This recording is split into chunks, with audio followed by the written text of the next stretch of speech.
पंचनमो यारो सव्वपावपणासण मङ्गलाणं च सव्वेसिं पठमं हवै मङ्गलं चत्तारि मङ्गलम् अर्हन्तमङ्गलं सिद्धमङ्गलं साहुमङ्गलं केवलिपर्णतो धम्मो मङ्गलं चत्तारि लोगुत्तमा अर्हन्तलोगुत्तमा सिद्धलोगुत्तमा साहुलोगुत्तमा केवलिपर्णतो धम्मो लोगुत्तमा चत्तारि शरणं पव्वज्जामि अर्हन्तशरणं पव्वज्जामि सिद्धशरणं पव्वज्जामि साहुशरणं पव्वज्जामि केवलिपर्णतो धम्मो शरणं पव्वज्जामि। तीन लोक तीन काल के पंच परम गुरु अरहंत सिद्ध आचार्य उपाध्याय और सर्व साधु परमेष्ठी भगवंतों को भक्तिपूर्वक नमस्कार। जम्बूद्वीप भरत क्षेत्र आर्यखंड भारत देश हुंडाव सर्पणी काल के धर्म तीर्थ शासन नायक प्रथम तीर्थंकर वृषभदेव भगवान को आदि लेकर अंतिम तीर्थंकर भगवान महावीर स्वामी पर्यंत 24 जिनराजों को विनम्र प्रणाम। 12 अंग और 14 अंग बाह्य प्रकीर्णक स्वरूप श्रुत देवता भगवती जिनवाणी सरस्वती देवी माता को भावपूर्ण वंदन। पूर्व शताब्दी के धर्म धुरंधराचार्य चारित्र चक्रवर्ती ज्ञानी ध्यानी तपस्वी परम श्रद्धेय शांति सागर गुरुराज को त्रिभक्तिपूर्वक बारंबार नमन। दीक्षा शिक्षा गुरु आचार्य विद्यासागर महाराज को नमोस्तु।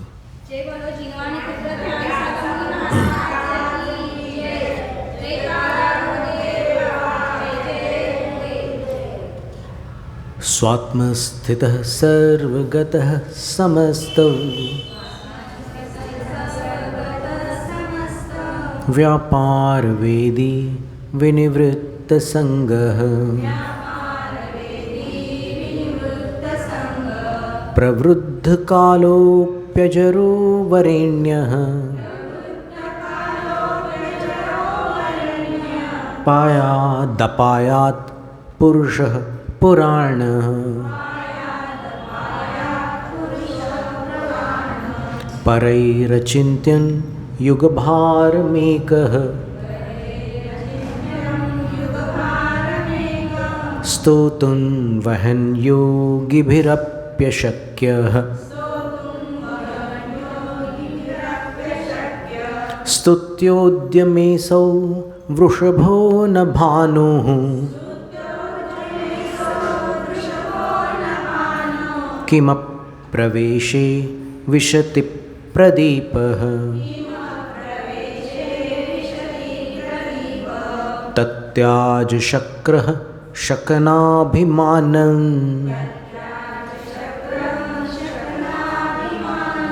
नाहन्त्यजामिस्तवनानुबन्धम्। त्यजामिस ये स्वराघात करिए आप। त्यजामी लंबा क्यों खींच रहे हो? नाहन्त्यजामिस्तवनानुबन्धम्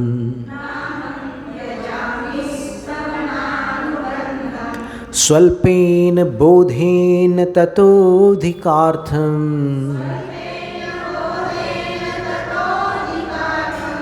वातायनेनैव निरूपयामि।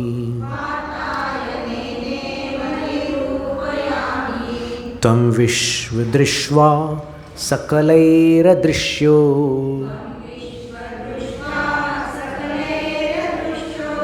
विद्वानशेषं निखिलैरवेद्यः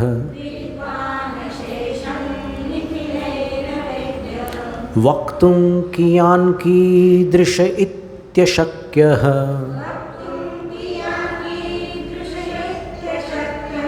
स्तुतिस्ततो शक्तिकथा तवास्तु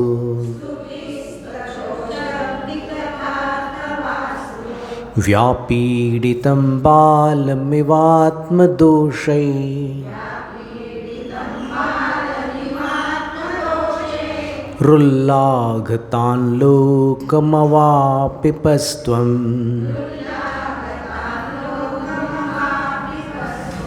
हिताहितान्वेषणमान्द्यभाजः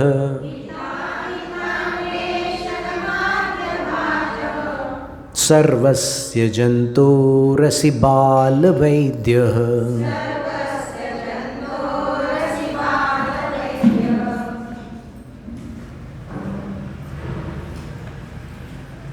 दाता न हर्ता दिवसं विवस्वान् विवस्वा दाता न हर्ता दिवसं विवस्वा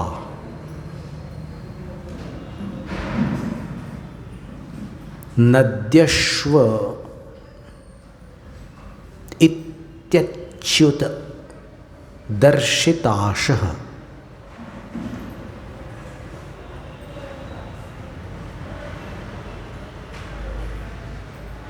सव्याजमेवं गमयत्यशक्तः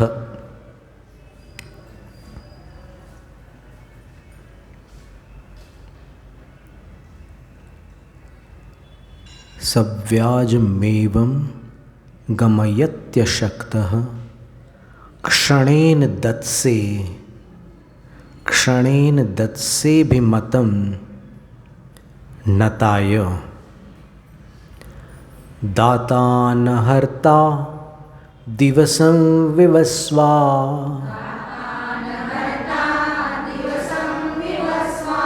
नद्यश्व इत्यच्युतदर्शिताशः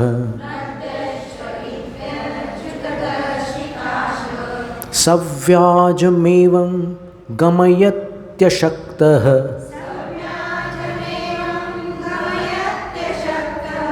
क्षणेन दत्सेभिमतं नताय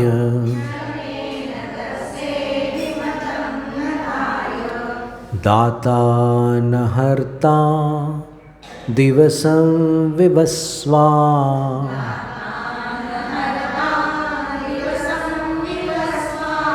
नद्यश्व इत्यच्युतदर्शिताशः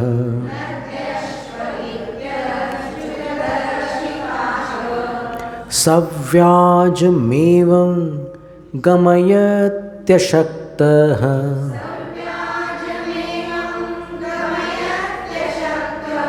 क्षणेन दत्सेभिमतं नताय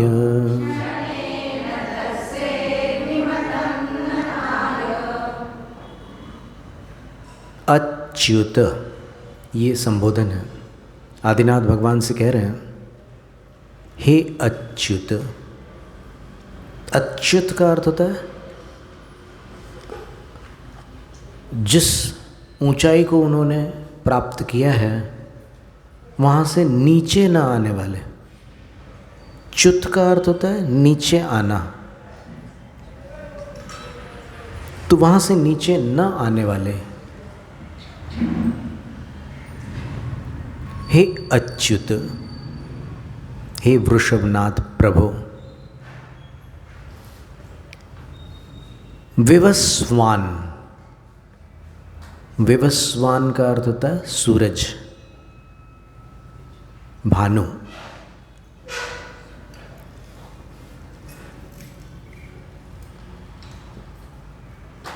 दाता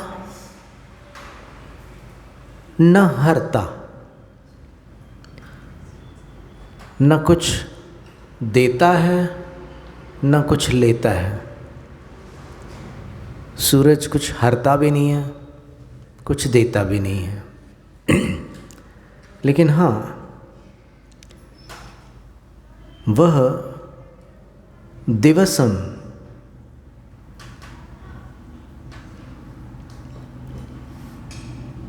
गमयति, नीचे से अन्वय लगेगा, वह दिन बिता देता है।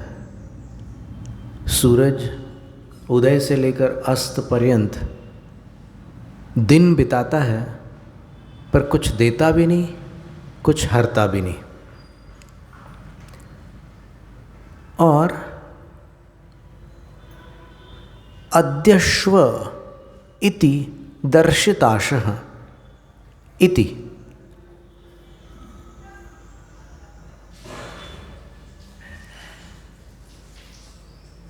आज और कल, इस प्रकार आशाओं को दर्शित करता है। जैसे जब दिन निकलता है ना, तो लोगों के अंदर अनेक आशाएं हो जाती कि आज हम ऐसा कर लेंगे, नहीं कल कर लेंगे, अगर आज नहीं हो पाया तो कल कर लेंगे। तो ये सूरज जब निकलता है तो फिर ये आशा दिखलाता है लोगों को, चलो दिन निकला है, आज ये कर लेंगे, वो कर लेंगे, आज नहीं हुआ तो कल कर लेंगे, आज कल, इस तरह वो आशाएं दिखाता है। और एवं इस प्रकार सब व्याजम, बस उदय और अस्त के व्याज से, बहाने से वह दिवसम गमयति, पूरा दिन व्यतीत कर डालता है, गंवा डालता है। क्यों? क्योंकि अशक्तः, उसमें वो शक्ति नहीं है जो आप में है। तो आपके समक्ष सूर्य अशक्त है, और आप कैसे हैं? नताय क्षणेन अभिमतं दत्से, जो आपके प्रति नतमस्तक हो जाए उसको क्षण मात्र में अभिमत, जो भी इष्ट वस्तु है वह दत्से दे डालते हैं। तो इस काव्य में भगवान के दातृत्व गुण का वर्णन है, और सूर्य को एक दृष्टांत के रूप में लिया है कि सूर्य ठीक है प्रकाश फैला देता है, लेकिन किसको क्या देता है वो, और किससे क्या लेता है? बस उदय को प्राप्त होकर फिर अस्त को प्राप्त हो जाता है, किसी से उसका कोई रिश्ता नाता नहीं है। और आप जो नतमस्तक हो जाए उसको अभीष्ट फल प्रदान करते हैं, और कितने समय में? क्षणेन दत्से, क्षण मात्र में आप दे देते हैं। अब इसका अगर आप प्रयोग करके देखें कभी, जैसे मान लो मन बहुत अशांत हो आपका कभी, तो आप भगवान के सामने तल्लीन होकर केवल इतनी प्रार्थना करना कि हे भगवान मुझे शांति दो, और फिर आप देखना उसका क्या परिणाम होता है। ये कोई, इसके लिए कोई प्रूफ की, सबूत की आवश्यकता नहीं है, आपका अनुभव ही इसको प्रमाणित करेगा। हे भगवान मुझे विशुद्धि दो, हे भगवान हमको मन की शक्ति देना। कितना सुंदर गीत है। मन विजय करें, दूसरों की जय से पहले खुद पे जय करें, वाणी जयराम ने गाया ना। तो ऐसी कोई प्रार्थना आप करें भगवान से, ये नहीं कि हमारी दुकान अच्छी चल जाए और वो हो जाए, वो हो जाए, फलाना ठिकाना। वो छोटी छोटी चीज़ों, क्या बड़ों के सामने छोटी चीज़ मांगते हैं क्या? देखो करोड़पति के पास कोई 500 की रसीद कटाने जाता है क्या, कि हम कोई बड़ा काम करने जा रहे हैं तो आप 500 की रसीद कटा दीजिए, ऐसा होता है क्या? कदापि नहीं। तो फिर भगवान, उनकी महिमा को देखो आप, और उसके अनुरूप आप प्रार्थना करो।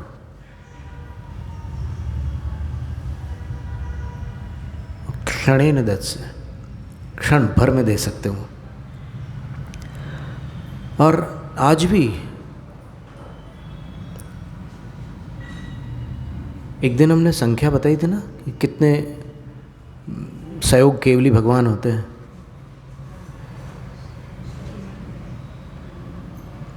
898,502 होते ना, 8,98,502 ऐसे केवली भगवान होते हैं जो विहार आदि में तत्पर हैं, जो अभी चतुर्थ शुक्ल ध्यान में नहीं गए हैं, जो अभी 14वें गुण स्थान में नहीं है, जो 13वें गुण स्थान में रहकर अभी उपदेश कर रहे हैं, गमन कर रहे हैं, आर्यखंड में भ्रमण कर रहे हैं, भव्य जीवों को मार्ग दर्शा रहे हैं, श्रावक धर्म मुनि धर्म बता रहे हैं। ऐसे भगवान इतनी संख्या में, और इनमें कम से कम 20 तीर्थंकर होते हैं। 20 से कम कभी भी तीर्थंकर नहीं होते, हमेशा 20 तीर्थंकर रहते। और अधिकतम अगर होंगे तो जो पूरे मनुष्य लोक में पंच महाविदेह हैं, पंच भरत है, पंच ऐरावत है।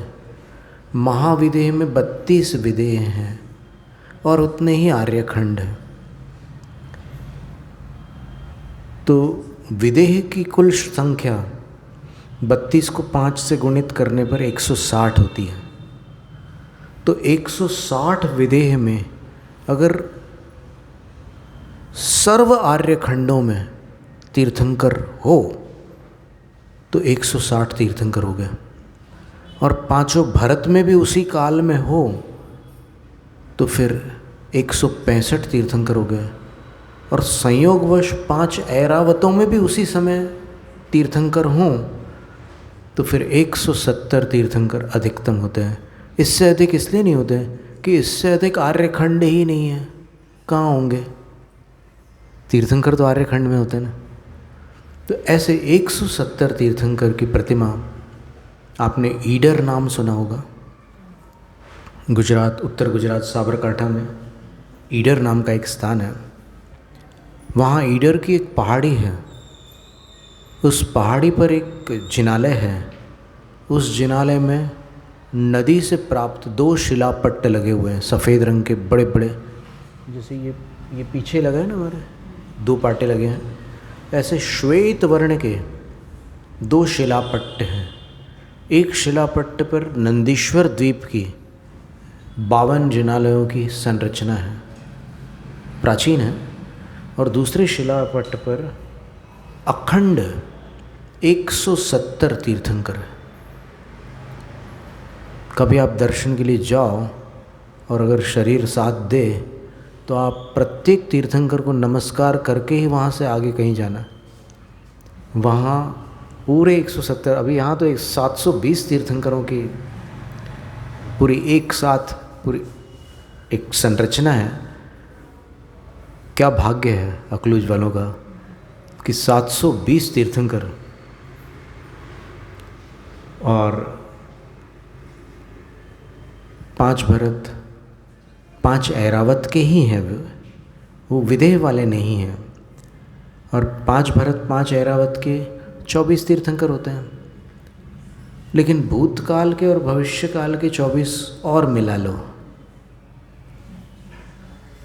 तो एक भरत संबंधी 72 हो गए, और उसी तरह एक ऐरावत संबंधी 72 हो गए। तो 72 को 5 से गुणित कर लो तो 5 भरत संबंधी हो जाएंगे,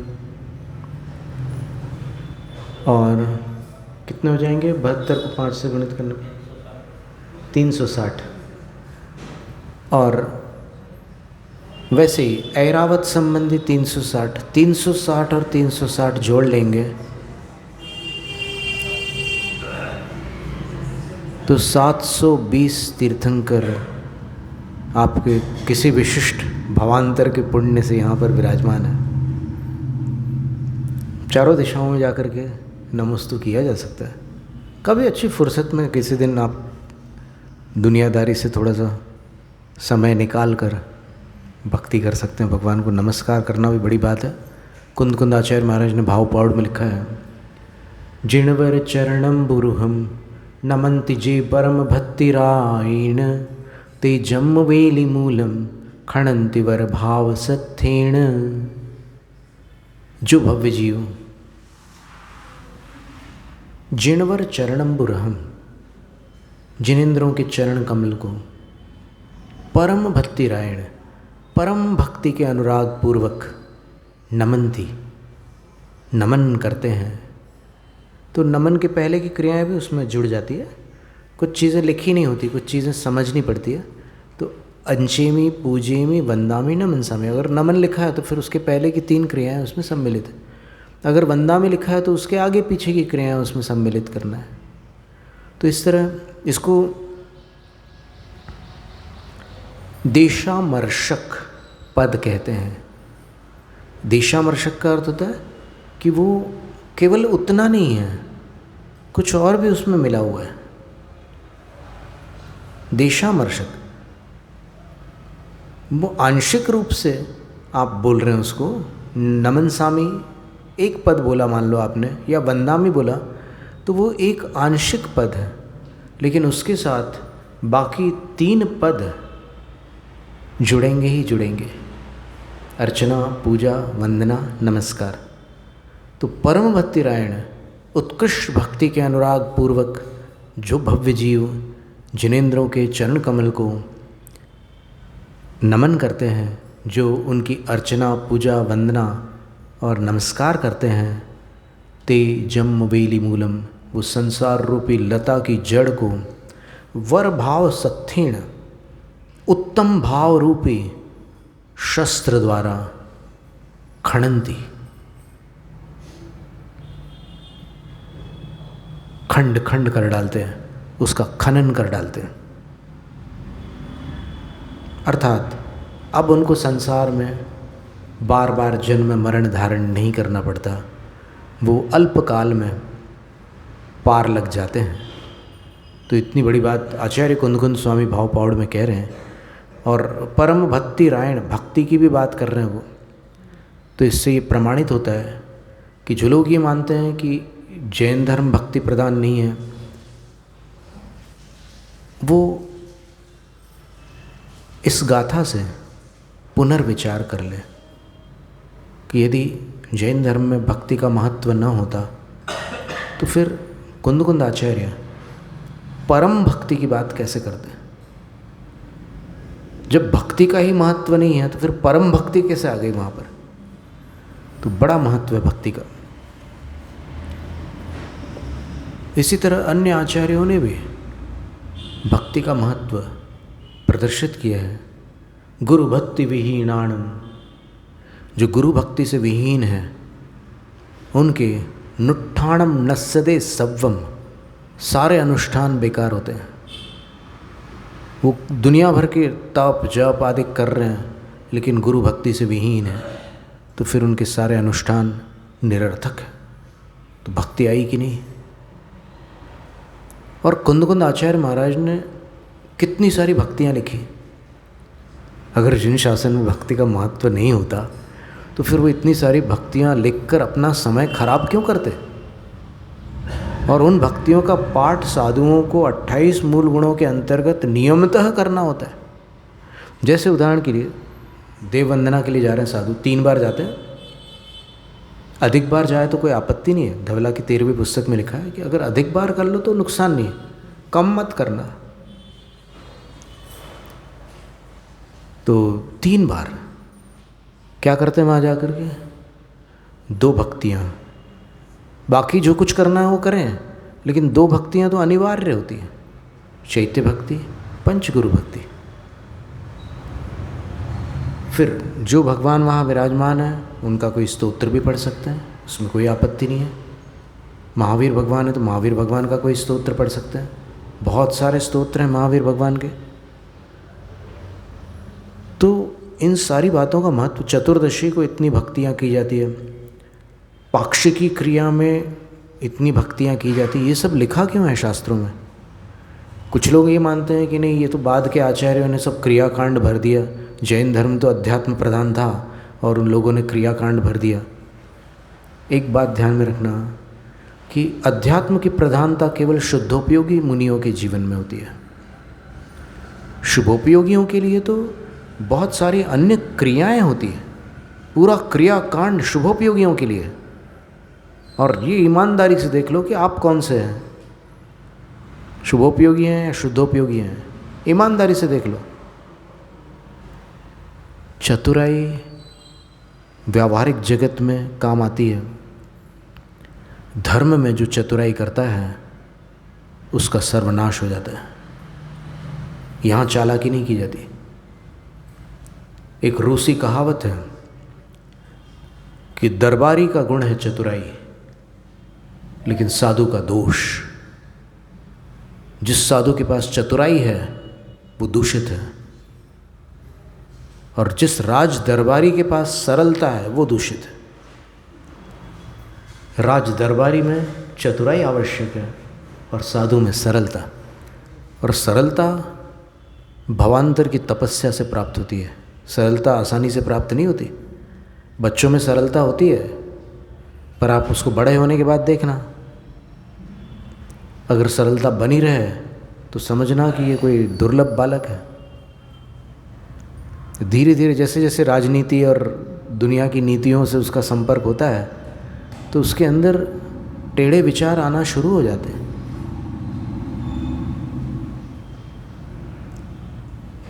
तो यहाँ पर दातृत्व गुण का वर्णन है। अब आप देखिएगा कि भगवान के पास 9 केवल लब्धियाँ हैं। 9 केवल लब्धियों में एक लब्धि का नाम है दान लब्धि। सिद्धांत से विचार करिए कि जिनके पास क्षायिक दान लब्धि है उनको आज वीतरागता का ठप्पा लगाकर अधिकांश जैनी लोग अदाता मान रहे हैं कि भगवान कुछ नहीं देते, वीतराग है, सिर्फ एक रट सुनी सुनाई है, आगम की कोई बात नहीं है, वो सिर्फ सुन रखा है कि भगवान कुछ लेते देते नहीं है। आधा सच है, कुछ लेते नहीं है ये सच है, कुछ देते नहीं है पूरा झूठ है। और अगर निश्चय नय की बात करो तो निश्चय नय में दान नाम की कोई वस्तु होती ही नहीं है, क्योंकि दान के लिए दाता और पात्र और देय वस्तु 3 तो अनिवार्य है, और निश्चय नय में 3 की गिनती है ही नहीं, निश्चय नय में केवल 1 की गिनती। तो फिर निश्चय नय से न भगवान दाता है, न तुम जो बोल रहे हो कि वो दाता नहीं है, तुम भी दाता नहीं हो। तुम अपने आप को तो दाता समझते हो ना। अगर 1 लाख रुपया तुम दान कर दो तो फिर बोलोगे क्या कि मैं दाता नहीं हूँ, नहीं मैंने दान नहीं दिया, बोलोगे क्या? कदापि नहीं। वहाँ तो माइक माला मंच में लग जाओगे। तो आगम को समझना आवश्यक है। यहाँ पर भगवान के दातृत्व गुण का वर्णन है। और भक्तामृत सूत्र के देखिए आप 26वें काव्य में क्या वर्णन था। तुभ्यं नमस्त्रिभुवनार्ति हराय नाथ, वहाँ पर भगवान को हरता कहा था, यहाँ सूरज को न हरता कहा है। और भगवान को वहाँ पर हरता कहा था। तुभ्यं नमस्त्रिभुवनार्ति हराय नाथ, तीनों जगत की पीड़ा को हरने वाले हे आदिश्वर प्रभु, तुभ्यं नमः, आपके लिए नमन। तो तीनों जगत की पीड़ा को भगवान हरते हैं, ये अपने को समझना होगा आगम से, अपने तर्क से समझ में नहीं आने वाला है। आप तर्क लगाओगे वो तर्क के अगोचर है। भगवान इतनी ऊंची हस्ती है कि आपकी बुद्धि के गम में नहीं है, केवल आगम से आप समझ सकते हैं।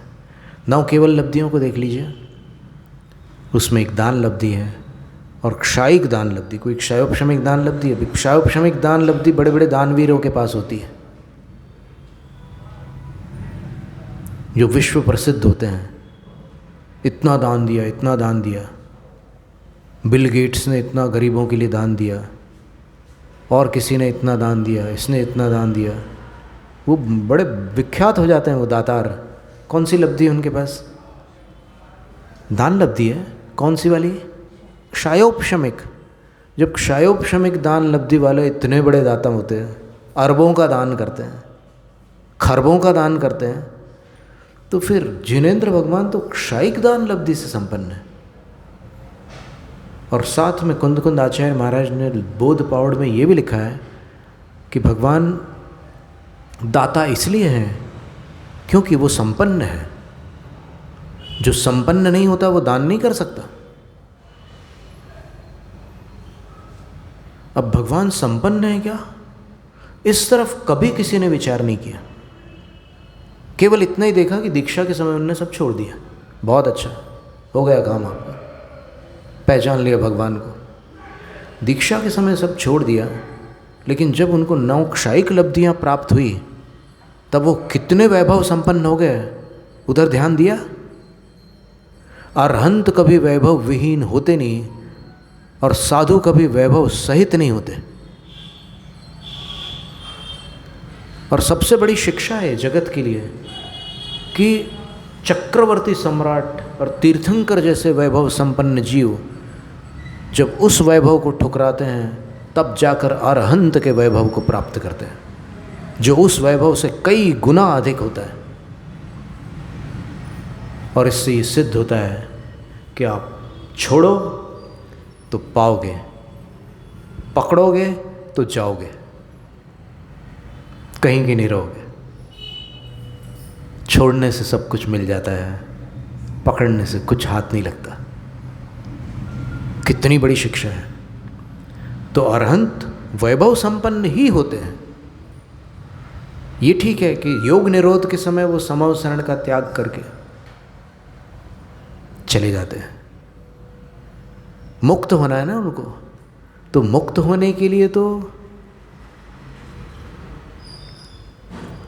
कर्म नो कर्म भी छोड़ना पड़ेंगे। कर्म नो कर्म भी जब तक साथ लगे हैं तब तक मुक्ति नहीं है। यहाँ तक कि तीर्थंकर प्रकृति नाम का सर्वोत्कृष्ट पुण्य भी जब तक उदय में है तब तक मोक्ष नहीं है, तब तक सिद्ध पद नहीं है। इसलिए अंत में वो सब भी छोड़ देते हैं। चौथे शुक्ल ध्यान से 85 कर्म प्रकृतियों का क्षय करके देहातीत हो जाते हैं, अशरीर हो जाते हैं। अरहंता असरीरा।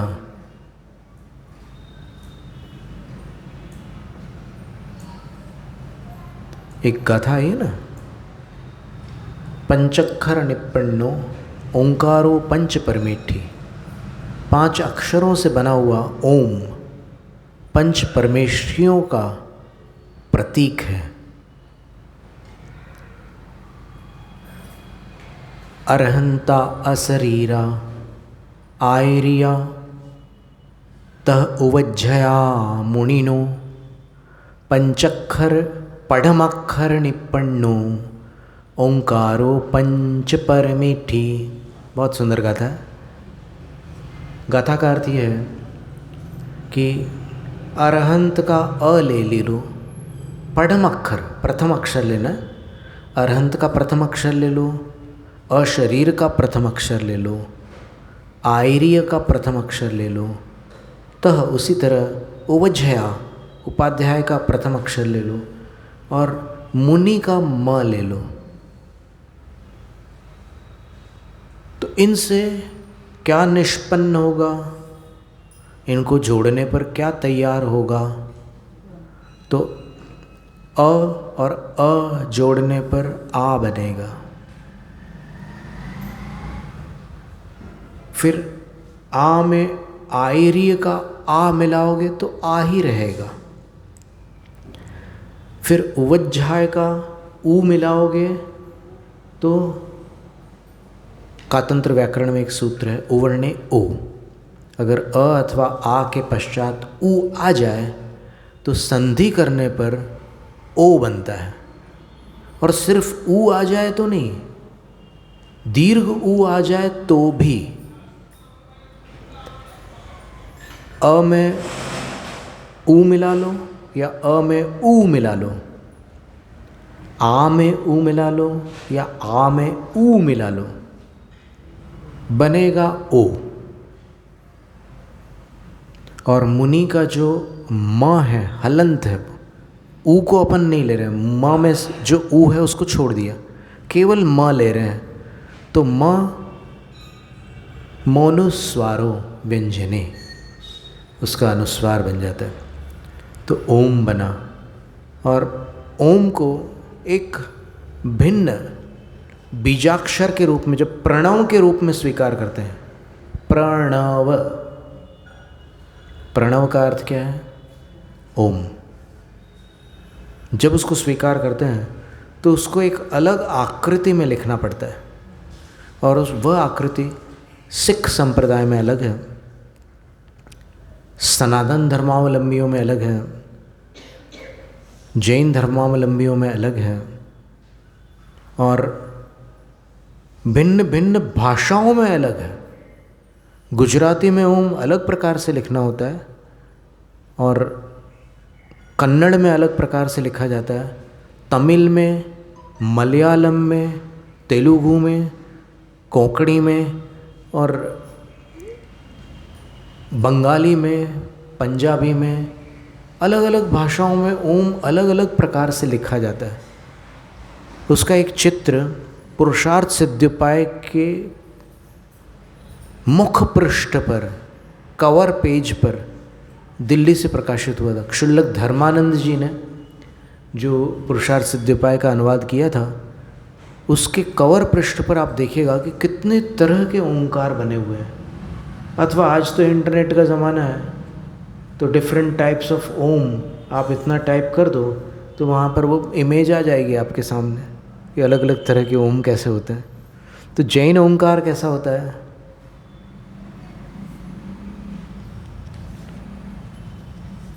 और जो सर्व प्रसिद्ध पूरे विश्व में जो माना जाता है वो ओंकार कैसा होता है?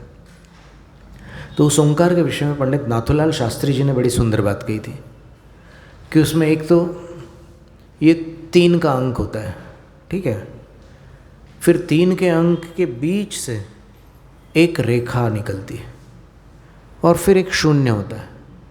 अब कई लोग ऐसे बनाते हैं, अभी जब अभिषेक होता है तो वहाँ पर जो ओम बनाया जाता है तो वो ऐसे 3 बना करके फिर एक रेखा ऐसे नीचे की तरफ कर देते हैं, तो वो रेखा ऐसे सीधी जाती है, फिर शून्य का अंक होता है, और उसके ऊपर एक चंद्राकार होता है, उसमें एक बिंदु होती है। तो उन्होंने बहुत सुंदर बात लिखी, प्रतिष्ठा प्रदीप नामक एक पुस्तक लिखी थी उन्होंने, उसमें ये ओम के बारे में लिखा था उन्होंने। और पंडित नाथूलाल शास्त्री जी बड़े बड़े भारत के प्रतिष्ठा महोत्सव में जाते थे, जैसे प्रतिष्ठा पाठ से वो सब क्रिया करते थे, और वो कोई भी दान दक्षिणा नहीं लेते थे, और समाज यदि उनके पास कोई वाहन भेजे कि आप इस वाहन में चलिए, तो उस वाहन में भी नहीं आते थे। वो बस में टिकट खरीद करके वहाँ जाते थे, और वहाँ जा कर के पूरे अनुष्ठान संपन्न करा के प्रमुख प्रतिष्ठाचार्य होकर भी फिर वहाँ से लौटते थे। ऐसा था उनका, मतलब एक निष्प्रियता थी कि मैं धर्म से आजीविका नहीं करूँगा, धर्म से मैं पैसे नहीं कमाऊँगा, धर्म अर्थोपार्जन का साधन नहीं है, धर्म कल्याण का साधन है। उनसे हमारी चर्चा भी हुई बहुत बैठ करके इंदौर में, शीश महल में। ये ओम के बारे में उन्होंने लिखा, 3 का अंक जो है वो रत्नत्रय का प्रतीक है। बहुत सरल बात है, सबको समझ में आ जाएगा। 3 जो है वो क्या है? सम्यक दर्शन, सम्यक ज्ञान, सम्यक चारित्र। लेकिन जब ध्यान करते हैं तब ये रत्नत्रय अभेद होता है।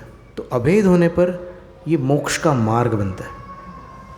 तीन अलग अलग हो तो मोक्ष का मार्ग नहीं है, लेकिन तीन जब एक रूप होते हैं तो मोक्ष का मार्ग बनता है।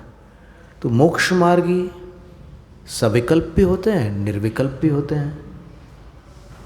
तो जब निर्विकल्प होते हैं तब वो शून्य की दशा आती है, राग से शून्य हो जाते हैं। निर्विकल्प का अर्थ क्या होता है? राग द्वेष से शून्य, और उसको तत्वसार ग्रंथ में शून्य ध्यान कहा है। और शून्य ध्यान में जाने पर ही कर्मों का क्षय होता है, और कर्मों का क्षय होने पर ही मुक्ति होती है। और मुक्ति होती है तो सिद्ध शिला जो चंद्राकार है उसको पार करके ऊपर जो बिंदु है सिद्धालय, वहाँ प्रवेश होता है। तो इस तरह ओंकार के बड़े हमने 21 प्रकार से ओंकार के अर्थ घटित करने का प्रयास किया था। अभी हमारे पास एक रजिस्टर रखा है, तो उसमें ओम में क्या क्या संभव है वो सब उसमें लगाया था। जिनेंद्र मणि जी ने बताया था कि ओम में तीनों लोग आ जाते हैं। कैसे आ जाते हैं? अ से अधोलोक, ओ से ऊर्ध्वलोक, और अ और ऊ मिला दो तो ओ बना, और म से मध्यलोक, ओम हो गया। फिर हमने सोचा कि जब तीन लोक उन्होंने बनाए, मतलब घटित किए, तो फिर अपन तीन काल घटित करके देखें ओम में तीन काल कैसे घटित होंगे। तो बहुत समय तक सोचते रहे कि कैसे घटित होंगे, कैसे घटित होंगे। फिर एक उपाय समझ में आया कि अपन पर्यायवाची शब्द देखें। भूतकाल के पर्यायवाची शब्द क्या हैं? बीता हुआ काल, बीता हुआ काल, और संस्कृत में अतीत काल भी कहते हैं उसको। अतीत का अ मिल गया, चलो 1/3 काम तो हो गया ना। ओम में से अ तो आ गया, फिर अब ऊ लाना होगा और म लाना होगा। कैसे लाएंगे? तो फिर हमने भविष्यत काल के पर्यायवाची शब्द देखें डिक्शनरी में क्या है। भविष्यत को क्या कहते हैं? अनागत। और क्या कहते हैं? उदर्क काल। उदर्क ये संस्कृत शब्द है और अप्रसिद्ध शब्द है, बहुत कम लोग जानते होंगे। उ द और क के ऊपर रेफ, उदर्क। तो चलो किस्मत की बात है, ऊ मिल गया। अ में ऊ मिला दो, अनागत नहीं, अनागत नहीं, अतीत। अतीत में उदर्क को मिला दो, भूत और भविष्य को मिला दो तो ओ बन गया। ठीक है। और भूत और भविष्य के मध्य में क्या है? वर्तमान। तो उसको मध्य शब्द ही रहने दो, क्योंकि अब अतीत भी है अपने सामने, उदर्क भी है, तो अब मध्य का अर्थ एक ही निकल सकता है, कोई अन्य अर्थ नहीं निकलेगा। जब अपने सामने अतीत भी है, उदर्क भी है, तो फिर मध्य माने वर्तमान हो गया। तो ओम, तीनों काल आ गए, तीनों लोक आ गए। इसी तरह और भी बहुत सारे ओम के भेद, उसके लिए पूरा एक व्याख्यान अपेक्षित हो जाएगा, पर अभी ठीक है, अपन शॉर्ट में कर रहे हैं। तो कहाँ से कहाँ चली गई चर्चा? क्षायिकदान तो हमारी स्मृति में है, पर ये ओम कहाँ से आया? ओंकार ओ पंच परमेष्टि, अशरीर। तो अब जब तक शरीर है तब तक कुछ ऐसे कर्मों का संयोग है अरहंत भगवान के पास, जिससे वो दान कार्य रूप में कर सकते हैं। और जब वो सिद्ध बन जाएंगे तब उनकी दान लब्धि अलग प्रकार से काम करेगी। क्या होता है कि जो शक्तियाँ होती है वो कुछ संयोगी निमित्तवश भिन्न भिन्न प्रकार से कार्य करती है। जैसे जल है, तो जल में बहुत शक्ति है। वो अगर किसी मधुर रस वाले पौधे की जड़ में चला जाए तो उसमें से वैसे फल उत्पन्न होते हैं। वो जल उस रस रूप परिणत होता है। और करेले में चला जाए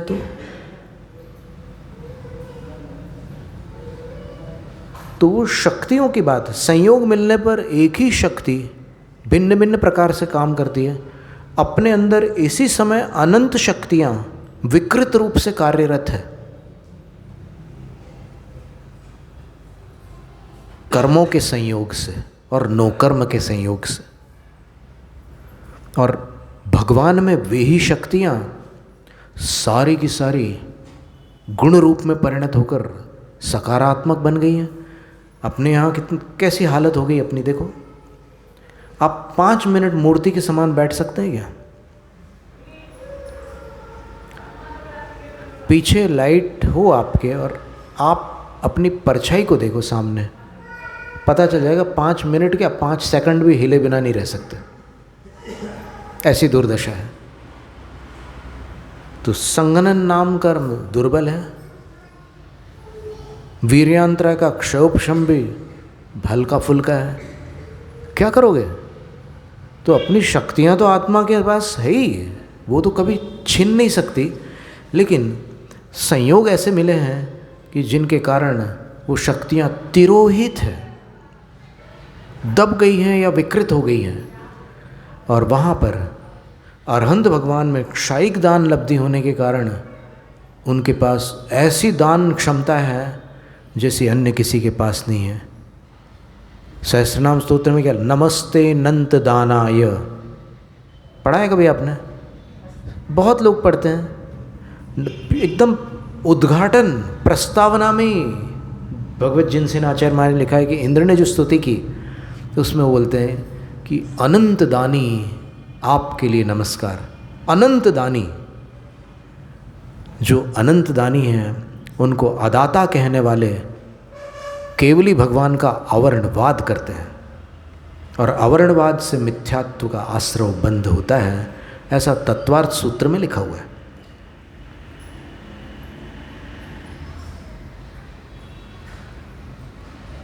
तो अब क्या करोगे? अनंत दानी को अनंत दानी मानोगे, उसी में कल्याण है। भले समझ में ना आए ठीक से कि कैसे हैं वो, लेकिन है ये मानना पड़ेगा ना, क्योंकि आगम वचन है। अनंत दानी, नमस्ते नंत दानाय। और कितने सारे अलग से जो नाम दिए उन्होंने, 1008 नाम में कई नाम ऐसे हैं जो भगवान को दाता सिद्ध करते हैं। जैसे चिंतामणि, कल्प वृक्ष, कामधेनु, इन तीनों का काम क्या होता है? देना, वांछित पदार्थ देना। तो भगवान दाता है, तभी तो उनके लिए ये नाम है। क्योंकि भगवान के कोई भी नाम निरर्थक नहीं होते, सारे नाम अन्वर्थ होते हैं, अर्थात सार्थक होते हैं। ये 3 नाम हो गए। इसके अतिरिक्त और भी कितने सारे नाम हैं। अभीष्टद, वरप्रद, महादानो, कितने सारे नाम हैं।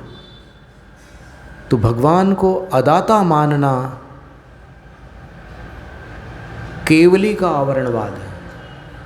और केवली का आवरणवाद मिथ्यात्व के बंध का प्रथम हेतु है। पहला आश्रव है मिथ्यात्व का। केवल श्रुत संग धर्म देवावर्णवादो दर्शन मोहस्य, प्रथम आश्रव है। कोई चीज़ अगर अपनी समझ में ना आती हो तो उसको अस्वीकार नहीं किया जाता, समझने का प्रयत्न किया जाता है। मेरी समझ में नहीं आता इसलिए मैं नहीं मानूंगा, ये तो अभिमान की भाषा हो गई। आप किसके सामने अभिमान कर रहे हो? अभिमानी का सिर नीचा होता है, ये कहावत है। अभी नहीं, अभी तो अभिमान है तो ऐसे अकड़ रहेगी, कालांतर में उसका जो फल मिलेगा उस समय से नीचा होगा।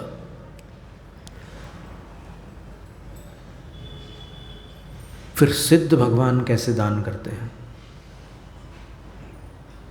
तो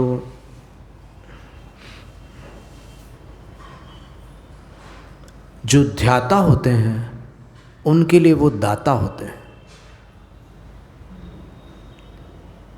तत्वानुशासन ग्रंथ में 129 क्रमांक श्लोक के अंदर आचार्य नागसेन लिखते हैं, वीतरागोप्ययं देवो ध्यायमानो मुमुक्षुभिः स्वर्गापवर्ग फलदः शक्तिस्तस्य हि तादृशी। अरहंत और सिद्ध दोनों ही वीतराग हैं, फिर भी मुमुक्षु भी ध्यायमानः, जब मुमुक्षुजन उनका ध्यान लगाते हैं तो ध्यान को प्राप्त हुए वे परमात्मा उनके लिए दाता बन जाते हैं। क्या देते हैं उनको? स्वर्गापवर्ग फल, स्वर्ग फल और अपवर्ग फल। अपवर्ग का अर्थ है मोक्ष, स्वर्ग मोक्ष रूपी फल के दाता हो जाते हैं। ऐसा कैसे? तो बोले तस्य शक्ति ही तादृशी, ही शक्तिस्तस्य ही तादृशी, ही शब्द का उनके पास वैसी ही शक्ति है। किनके? ध्यान करने वाले के पास नहीं, ध्येय के पास, परमात्मा के पास वैसी ही शक्ति है। तो ठीक है, कथनचित इसको निमित्त नैमित्तिक संबंध भी कहा जा सकता है, क्योंकि उपादान उपादेय तो अंतरंग संबंध है। निमित्त नैमित्तिक अंतरंग और बहिरंग का संयोग है।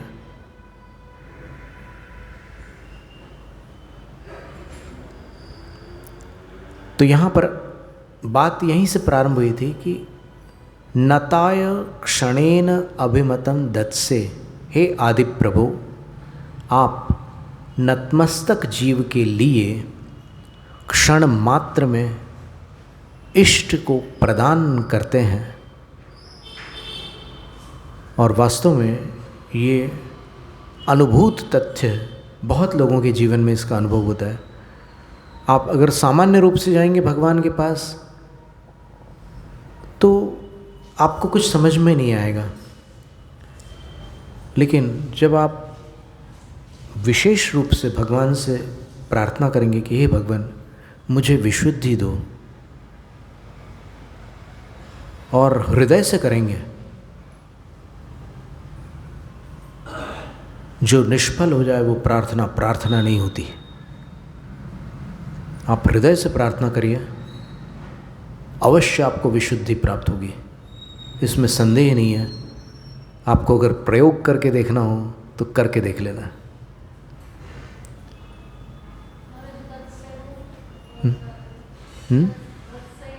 दत्से का अर्थ होता है देते हैं। ये मध्यम पुरुष का एक वचन है, दत्से। आत्मनेपदी बिल्कुल, दा धातु है, दद धातु भी बनती है, दद धातु से भी रूप बनते हैं, वही अर्थ होता है।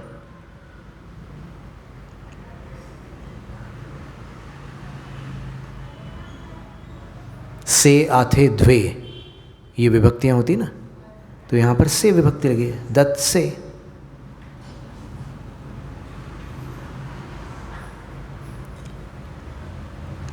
अब अध्यक्ष महोदय जी ने जो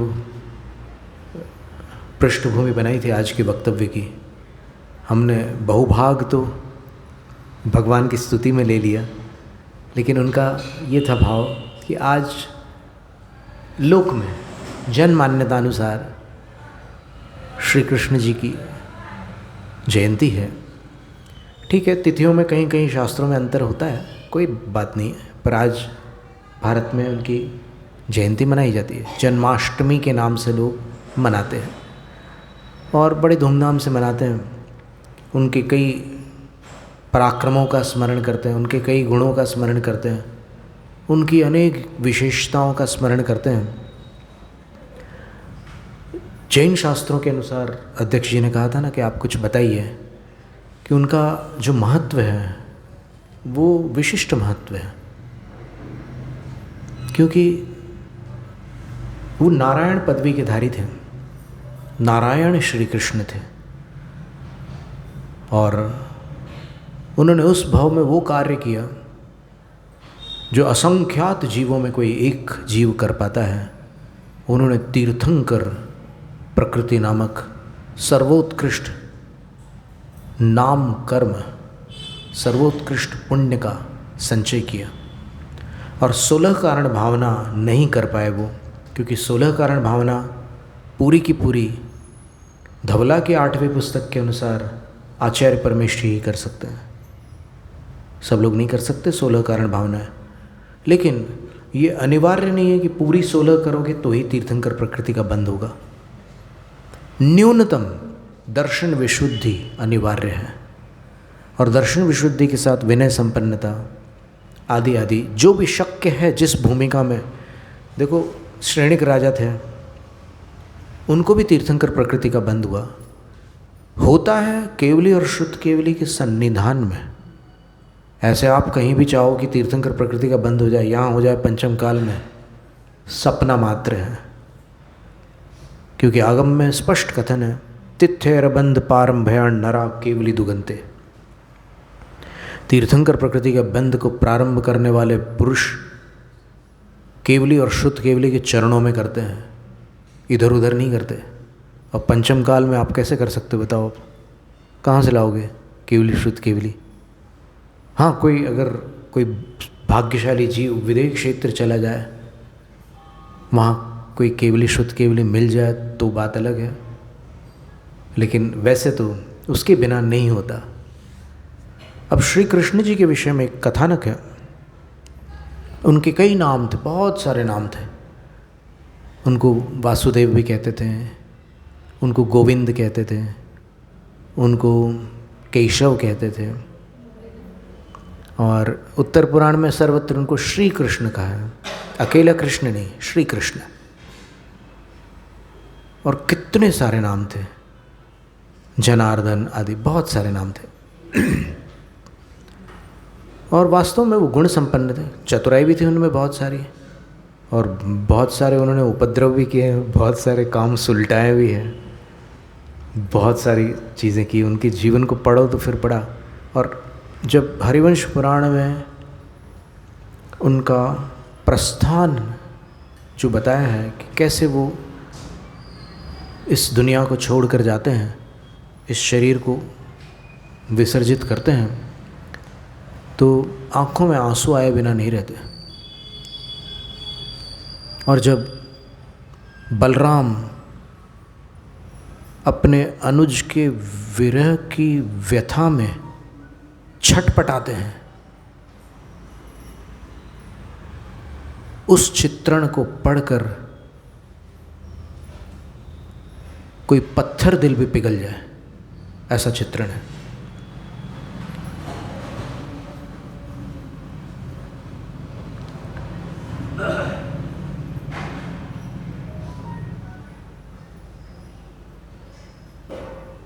और नेमिनाथ भगवान से, जो कि उनके चचेरे भाई थे, वय में उनसे छोटे थे। श्री कृष्ण जी उनसे बड़े थे और ये छोटे थे। और पिता के बड़े भाई को क्या बोलते हैं? ताऊ। तो श्री कृष्ण जी के जो पिताश्री थे, वसुदेव उनका नाम था, और उनके सबसे बड़े भाई समुद्र विजय थे। और समुद्र विजय की शिवा देवी रानी थी, उनके पुत्र अरिष्ट नेमी थे।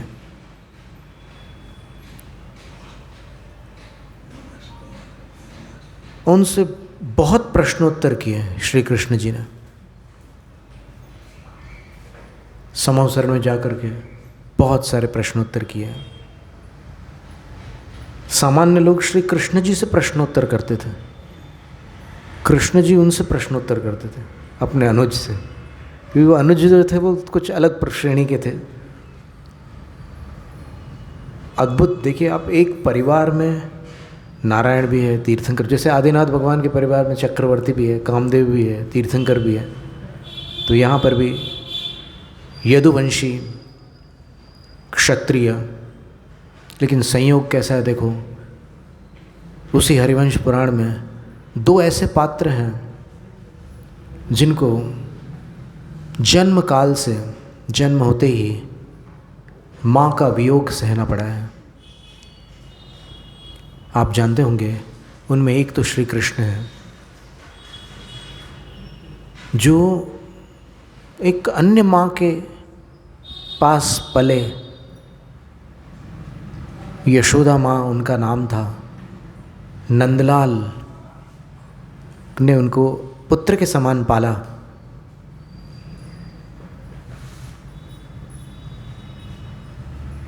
और दूसरे जो पात्र थे वो ज्येष्ठ कुंती पुत्र कर्ण, उनको भी जन्म के उपरांत माँ का वियोग प्राप्त हुआ था।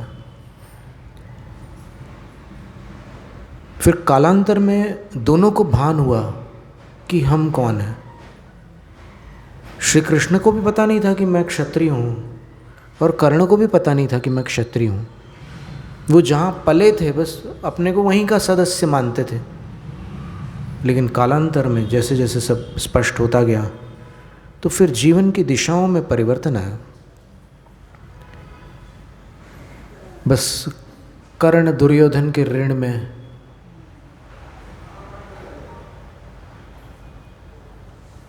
उलझा रह गया, और कृष्ण वहाँ से निकलकर बहुत बड़े बड़े पराक्रम उन्होंने अपने जीवन में किए। उधर ही जब गोकुल में रहते थे, वृंदावन में भी गए, वो सारा जो चित्रण है बाल्यकाल का उनका, और यमुना नदी में जब वो उतरे और जो कालिंदा नाग था,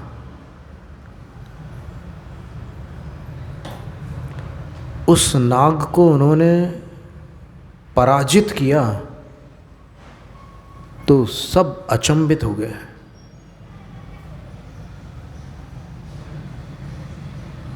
और अतिमुक्तक नामक जो मुनिराज थे, उन्होंने भविष्यवाणी की थी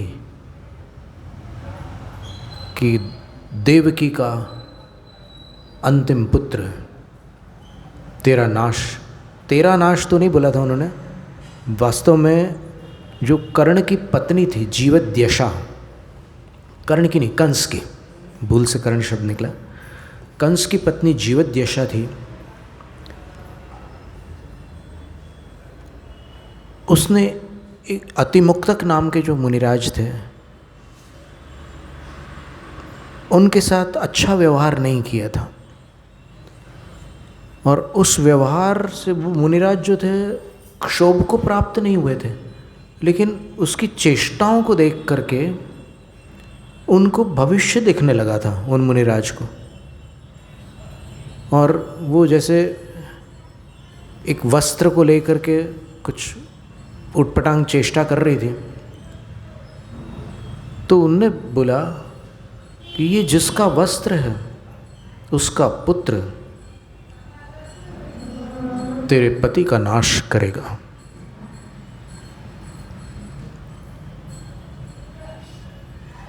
और फिर उसने जैसे ये वाणी सुनी मुनि की, तो उसको ये तो पता था कि मुनि के मुंह से निकली हुई बात मिथ्या नहीं हो सकती। तो उसने क्रोधवश उस वस्त्र को ऐसे नीचे पटक दिया और अपने पैरों से कुचलने लगी और वस्त्र को फाड़ दिया। तो उनने बोला कि वस्त्र के 2 टुकड़े किए हैं तूने,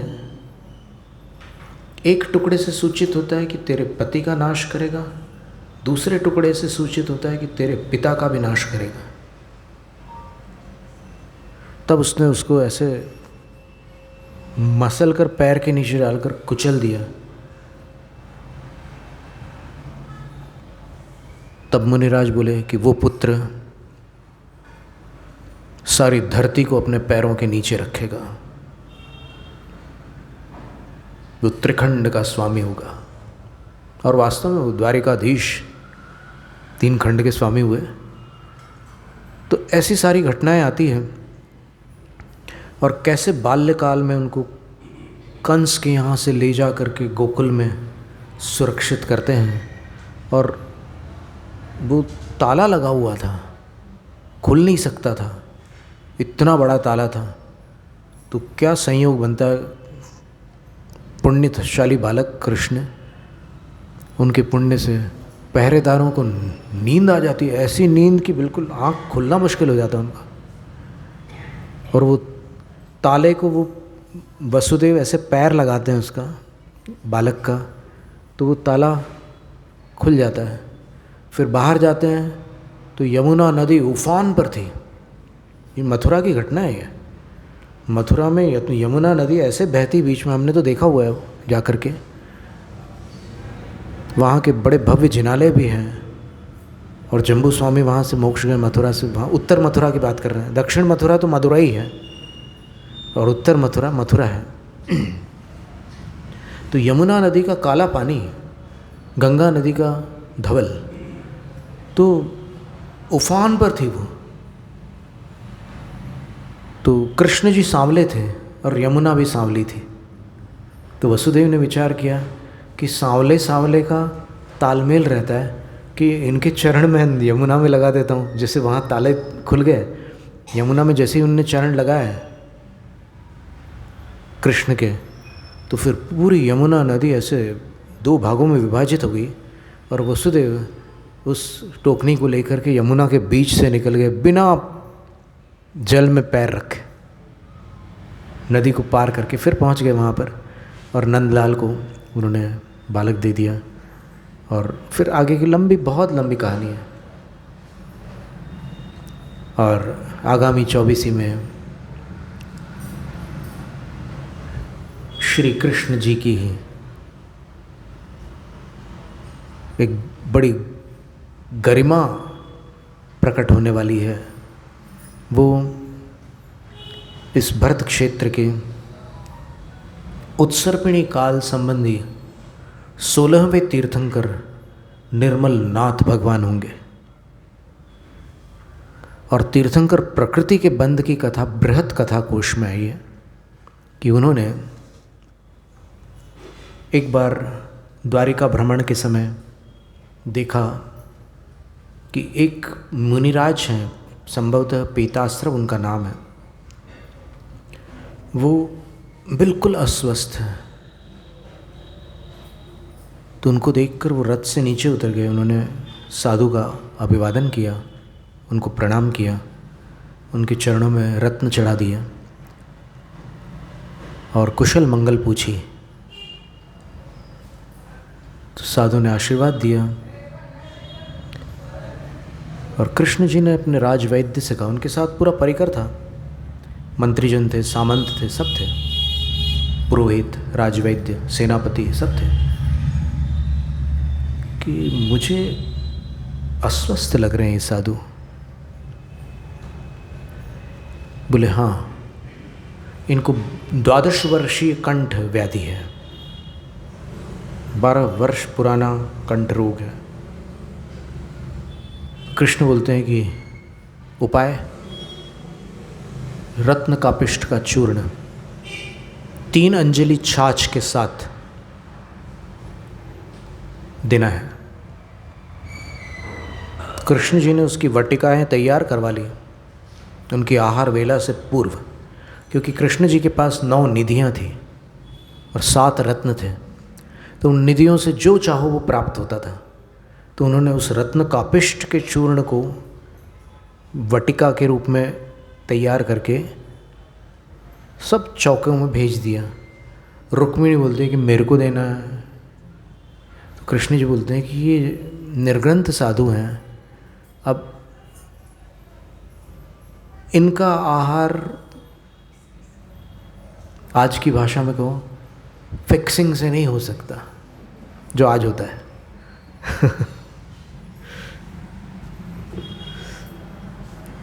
अब फिक्सिंग के भी बहुत से अर्थ हैं, जानने वाले जानते हैं। कैसे करें?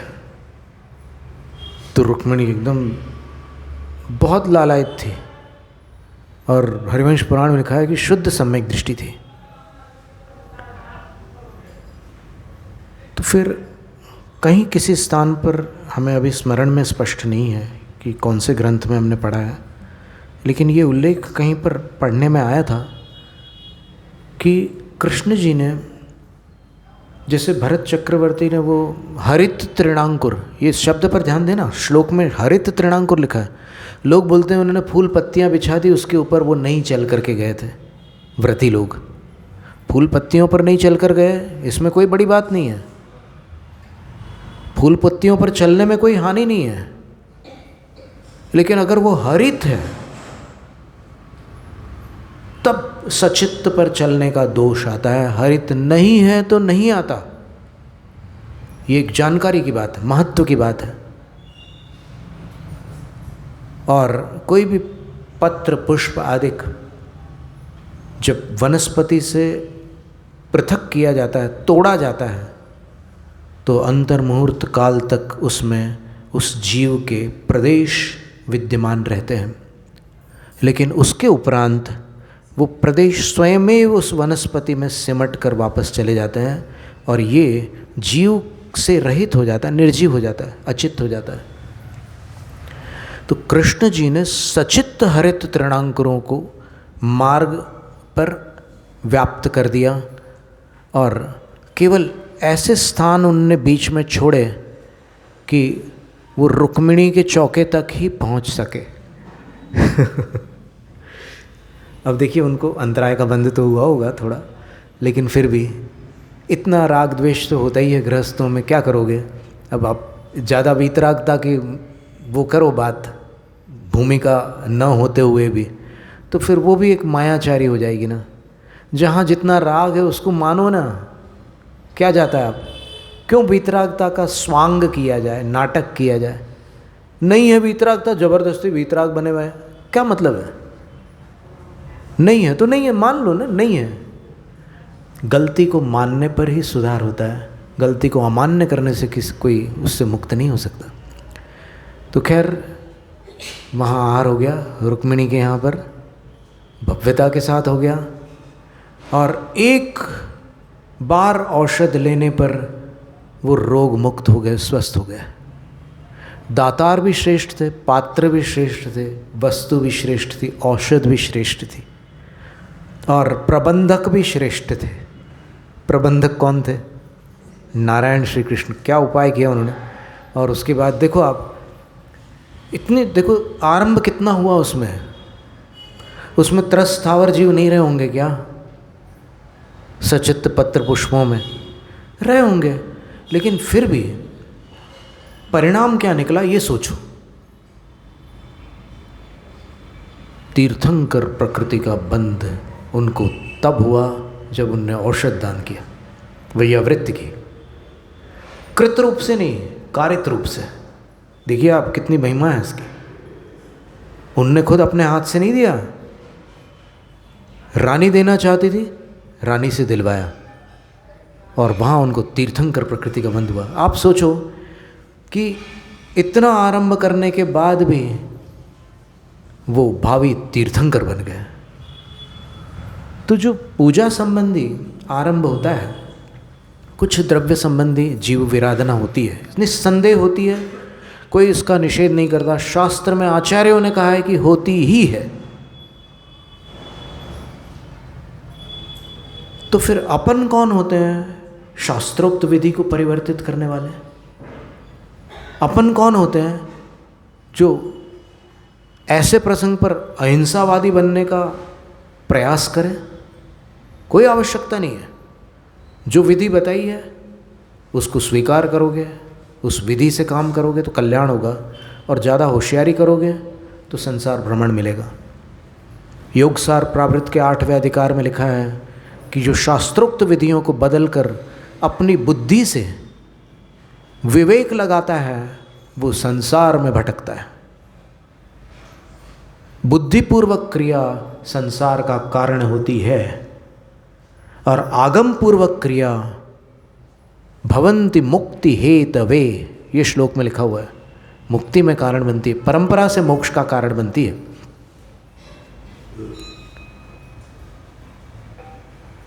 वासुपूज्य भगवान के चरणों में सहस्र दल कमल पुष्प चढ़ाने वाला वो ग्वाले का बच्चा, नाम पता है आपको? सुभग। उसने पहली बार वासुपूज्य भगवान को चंपापुरी के जिनालय में देखा, कभी गया नहीं था मंदिर, लेकिन सेठ वृषभदास और राजा दोनों मिलकर उसको अपने साथ ले गए और उसने वो जो सहस्त्रदल कमल था वो वासुपूज्य भगवान के चरणों पर चढ़ा दिया। परिणाम क्या निकला? उसको महान पुण्य की प्राप्ति हुई। उसने फूल तोड़ा हुआ था सरोवर से, लेकिन तोड़ते समय आकाशवाणी हुई थी यक्षदेव की कि इस फूल को सूंघना मत।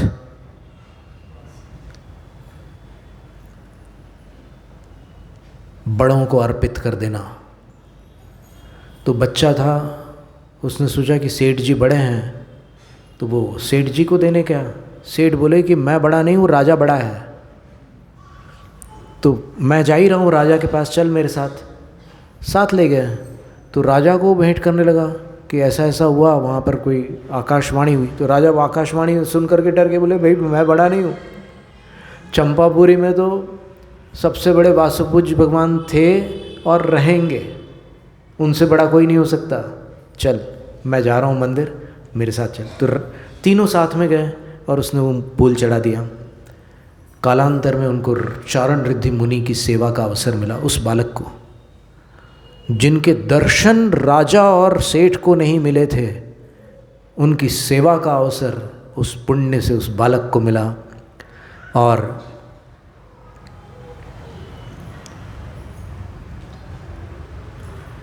उसने भोलेपन में सेवा की, वो जानता भी नहीं था कि मैं किन की सेवा कर रहा हूँ।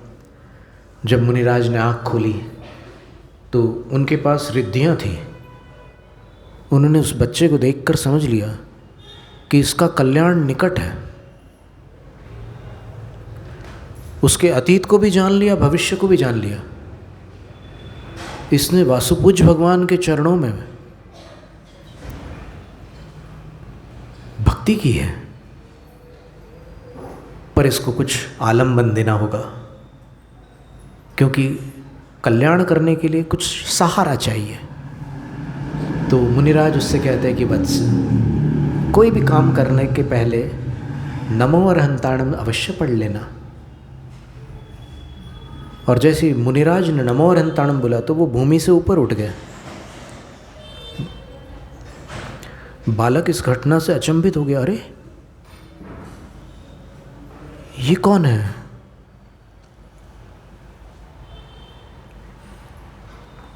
फिर मुनिराज ने ऐसे हाथ उठाकर कहा, तुम्हारा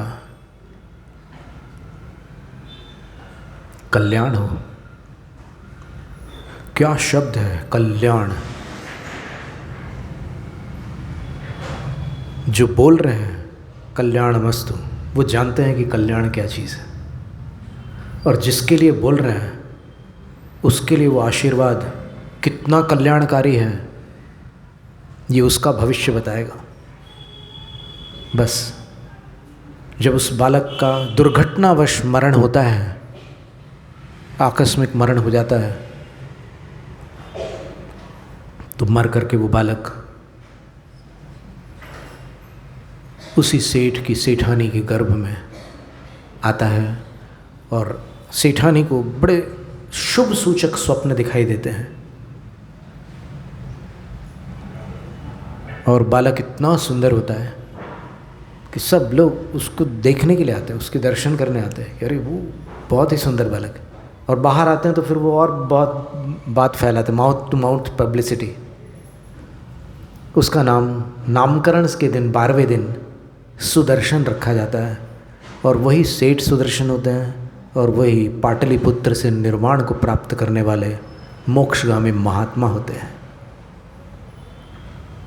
तो आप सोचिए कि उसने पुष्प चढ़ाया था और एक भाव में मोक्ष चला गया, कितनी बड़ी बात है। और अपन ये सोच रहे हैं कि अब उत्तरापथ और दक्षिणापथ की थालियां देख लो आप, अंतर है। तो अपन अपने विवेक को गौण करें, आगम को प्रदान करें। आगम में एक ही विधि है, उसको स्वीकार कर लें। बाकी जो होगा वो पूर्वाचार्यों पर छोड़ दो कि उनने क्यों लिखा है ऐसा, इसकी चिंता आपको नहीं करनी है।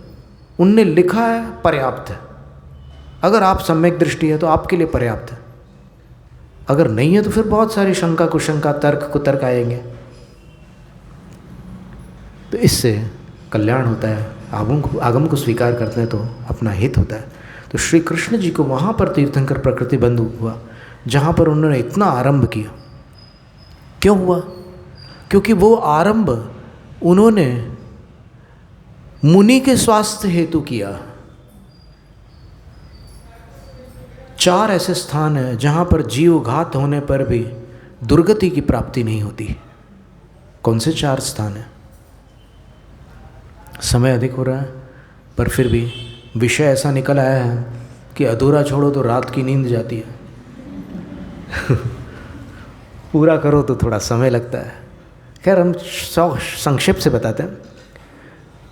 पहला स्थान तो यह है वैयावृत्य, जिसका दृष्टांत अभी आपके समक्ष था। दूसरा स्थान है जिन भक्ति। तो जिन भक्ति में सर्वोपयोगी श्लोक संग्रह के अंदर एक जिन पूजा नाम का प्रकरण है, उसमें एक श्लोक है, अद्भुत श्लोक है। बोले कि पूजा का द्रव्य, पूजा की थाल तैयार करते समय जीवों की विराधना होती है, निस्संदेह होती है, इसमें कोई संदेह विकल्प ही नहीं है। तो ये उचित है क्या कि अपन भगवान की भक्ति कर रहे हैं और फिर इन जीवों को बाधा पहुंचा रहे हैं? उचित है क्या? इससे तो कर्म बंद होगा। तो उसका उत्तर क्या दिया है, ये ध्यान से सुनना। अभी उचित है अनुचित में ज़्यादा अपना दिमाग मत लगाना। जो उत्तर दिया है उसमें वो देखो क्या दिया है। उत्तर ये दिया है कि हाँ, कर्म बंद होता है, परंतु इन द्रव्यों के आलंबन से, देखो संसारी रागी जीव का जो भाव है वो नौकर्म के आलंबन की अपेक्षा रखता है। तो जो शास्त्र में बताए हुए द्रव्य हैं उनके आलंबन से जब भक्ति करता है वो, जिनेंद्र भगवान को आश्रय बना करके जब उनकी आराधना करता है, उपासना करता है, तब जो असाधारण भाव होते हैं, साधारण भाव नहीं होते भक्ति के, असाधारण, क्योंकि श्रेष्ठ द्रव्य है। कोई भी भक्त, अब बच्चा अगर मान लो विदेश से लौट करके आया है तो माँ उसको क्या खिलाती है? दलिया और करेला? नहीं, उसके लिए स्पेशल आइटम्स बनते हैं।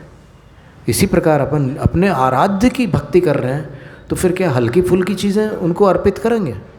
कदापि नहीं। श्रेष्ठ वस्तुएं अर्पित कर रहे हैं, ठीक है, उसमें आरंभ हो रहा है, जो भी हो रहा है। मिठाई बनाने में भी आग जलानी पड़ती है। ऐसे मिठाई नहीं बन जाती कि आपने ऐसे डब्बे में रखा और फिर ओम ओम ओम कुछ मंत्र पढ़ने लगे और अंदर खोला तो मिठाई बन गई। ऐसा नहीं होता, वो अपनी प्रक्रिया से बनती। तो इसी प्रकार जब भगवान की आराधना करते हैं तो फिर ऐसी थाल सजानी पड़ती है। और पड़ती क्या? भक्त को नहीं पड़ती, भक्त को तो खुशी से वो सब काम करने में वो होता है। आरंभ को पुण्य नहीं कहा है, भक्ति को पुण्य का कारण कहा है। पर आरंभ के बिना वो भक्ति गृहस्थ जीवन में संभव नहीं है, इसलिए वो वैसी है, सारंभ भक्ति है। तो उसको लेकर के फिर जब अर्पित करता है, श्लोक में लिखा है कि एक बार की हुई जिन पूजा, ध्यान से सुनो, एक बार की हुई जिन पूजा अनेक भवों के पाप को नष्ट करती है।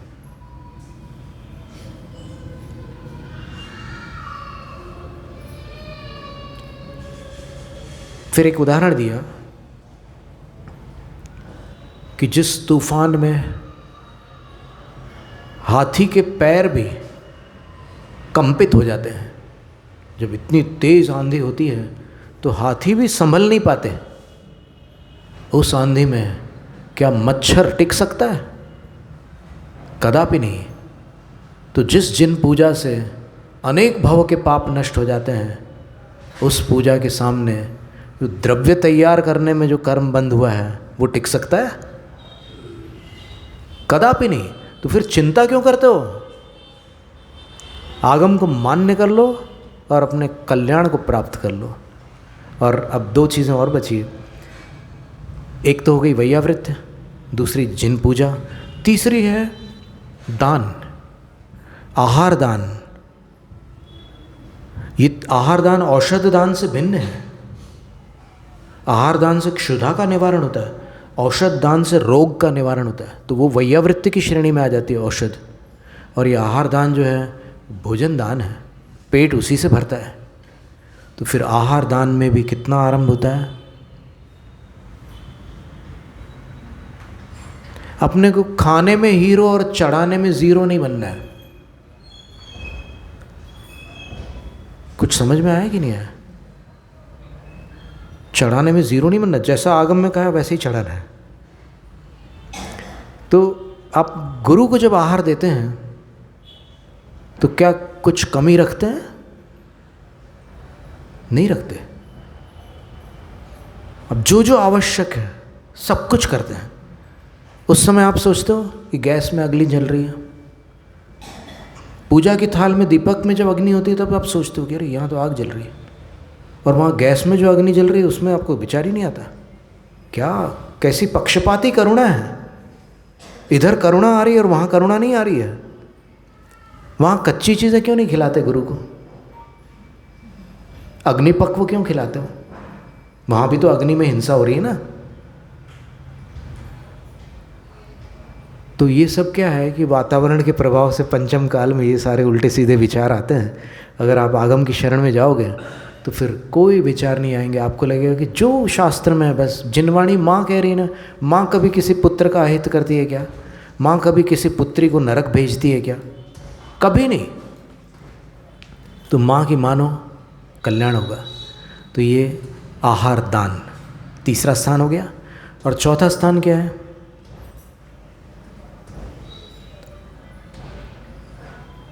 पीड़ितों की पीड़ा का प्रतिकार करना। जैसे भूकंप पीड़ित लोग हैं, अग्नि पीड़ित लोग हैं, बाढ़ पीड़ित लोग हैं, आंधी तूफान से पीड़ित लोग हैं, उनकी मदद करना ये भी पुण्य का कारण है। तो उस मदद करते समय इन चारों क्रियाओं में जीवों की विराधना अवश्यम भावी है, लेकिन उसका फल दुर्गति नहीं है, शुभ ही है। इतना पर्याप्त है। जैनम जयतु शासनम। स्तोत्र पठन में मेरे द्वारा यदि जो कहीं कहीं प्रमाद से कुछ अर्थ वाक्य पद मात्रा छूट गई, सरस्वती मेरी उस त्रुटि को कृपया क्षमा करें, और मुझे कैवल्य धाम में माँ अविलंब धरे। वंचित फलदात्री चिंतामणि सदृश मात तेरा, वंदन करने वाले मुझको मिले पता मेरा। बोधि समाधि विशुद्ध भावना आत्म सिद्धि मुझको मिले, और मैं पा जाऊँ माँ मोक्ष महासुख को।